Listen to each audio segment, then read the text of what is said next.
I really just want to help others live their most nourishing and authentic lives with food, and I want to do the same.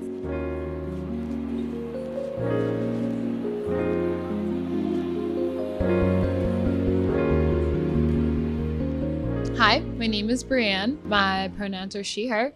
I am a registered dietitian that helps people heal their relationship with food, especially in like the disordered eating or eating disorder space. And I also am a nutritionist that focuses on authenticity with food and an authenticity coach. I honestly think that life pushes you to do things even when you don't know. And so after going through the traditional school for nutrition, I started to see that a lot of it was either or. So you either were healthy or you were sick. And there was no room for being sick and still living a meaningful life, and the stress that can go into trying to always pursue health, which I think is a personal choice. And so, at the time that I did start working in an eating disorder recovery center, I didn't even realize that work was something that I internally needed. And so when that did happen, that was like a very big transformation for me in my own mindset around food and health, and kind of the driving force behind that in a very capitalistic system and in the way that positions itself in our lives. Absolutely. Yeah, kind of inescapable the way it positions itself. Yeah, wow. The authenticity, can you speak more on that? I've never heard that before. Yeah. So after healing my relationship with food, I realized that a lot of the markers that I had for myself were kind of not my own. And then I was like, oh my goodness, like some of the tools that I've learned to heal this relationship, I'm wondering if I can use those to heal myself in a way where I can be more authentic. And I went on this whole journey, this self-love journey.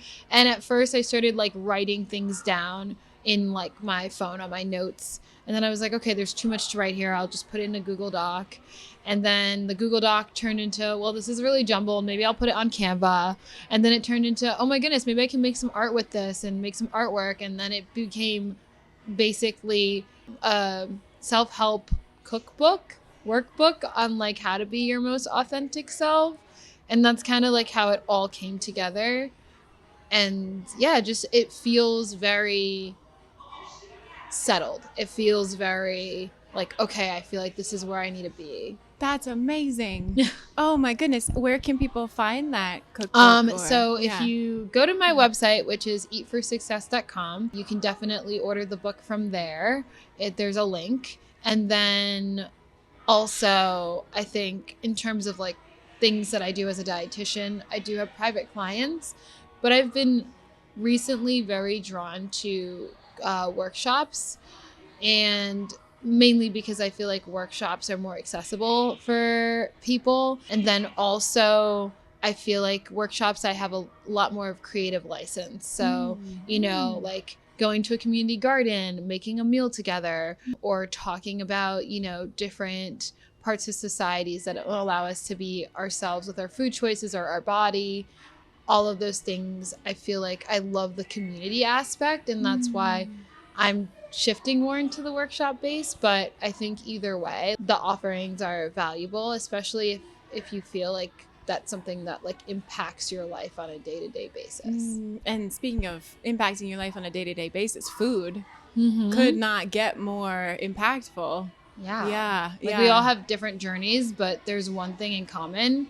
We have to eat, and I feel like from a really deep place, as a part of like being very close to like indigenous people as a Black woman, that like we all know how to feed ourselves. I just think that there's so much noise and there's so many reasons why we eat that we have lost really a lot in that intuitive place that is really meant for us to have and to be. And I think something that comes up is, I really think there are larger systems at play that make it hard for people to feed themselves. And I also think the sheer stress of just existing in these kinds of environments can also shift, our health. But sometimes I think food really takes a hit.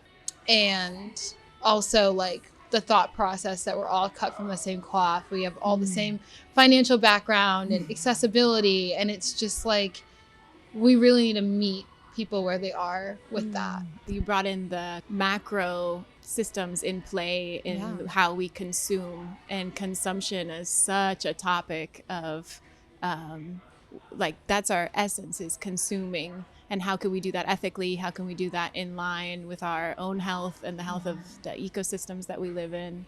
Such important work you're doing. Oh man. Wow. How can people support? How can people follow you? I do have an Instagram. I'm on there, but not on there. Yeah. But it is E.A.T for success. That's the handle. And then also, I think, if you do want non-biased, information about nutrition that's focused more on like the intuitive part of it and really getting into a less strict and like rigid way of eating that's not focused on factors solely such as like weight, but more so on general overall well-being and how that impacts the world around you. Like, absolutely, I would say, going to the website, emailing me.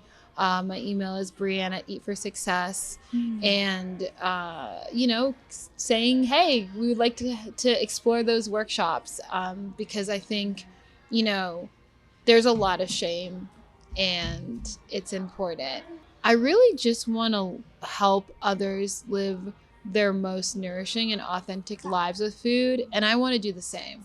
Like, I want to feel that freedom. And I feel like that's a freedom that people should feel and should have. And ultimately, my biggest dream is to continue on a path of happiness and live a rich, beautiful life with the communities and the people I meet.